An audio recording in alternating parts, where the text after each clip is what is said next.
Kita mo to? Paano mag-multiply gamit ang ating kamay? 9 times 8.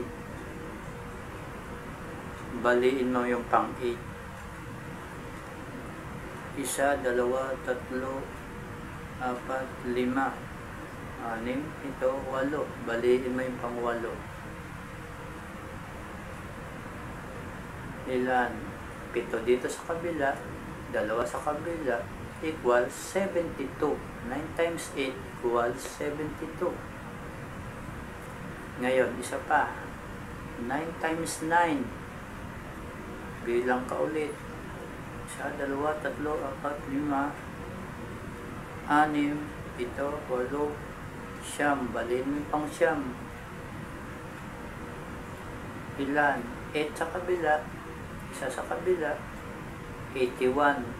9 times 9 equals 81. Ganun lang kadali paggamit ng kamay. Multiply.